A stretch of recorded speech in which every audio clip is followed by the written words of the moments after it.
RTC బస్సుల్లో ఉచిత ప్రయాణ సౌకర్యం ఇవ్వమని నేనే డ్రైవర్ని, సేఫ్ డ్రైవర్ని.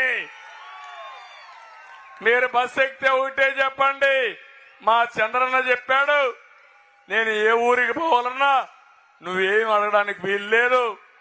నేను పని చేయాలంటే పలానూరికి పోతా, పుట్టింటికి పలానూరికి పోతా, నాకు ఇచ్చిన హక్కు చంద్రన్న అని గట్టిగా చెప్పండి. అడిగితే నేనున్నానని చెప్పండి. ఏమీ భయపడక్కర్లేదు. ఇవన్నీ నేను చేస్తున్నామంటే మేము చేస్తున్నామంటే ఒక ఉద్దేశంతో చేస్తున్నా మీకోసరం. అధ్యక్ష అంటే మహిళల గురించి చెప్పారు కాబట్టి చెప్తున్నాను. మహిళలందరూ గౌరవ ఎమ్మెల్సీ గారి దగ్గరికి వెళ్ళి మాకు అన్నవరం వెళ్ళాలి, తిరుపతి వెళ్ళాలి, బస్సు లేదు అన్నారని. యాక్చువల్ గా అన్నవరం తిరుపతి బస్సులు ఇస్తామని చెప్పలేదు అధ్యక్ష. ఏ జిల్లాలో మహిళలకి ఆ జిల్లాలో వెళ్ళడానికి, అంతేగాని విజయనగరం నుంచి అన్నవరం వెళ్ళడానికి, విజయనగరం నుంచి తిరుపతి వెళ్ళడానికి బస్సులు ఇస్తామని మేము చెప్పలేదు అధ్యక్ష. ఉచిత బస్ ప్రయాణం మహిళలకి ఉంటుంది ఖచ్చితంగా. కానీ మీరు ఇక్కడ నుంచి వేరే జిల్లాలో వెళ్ళడానికి కాదు అధ్యక్ష.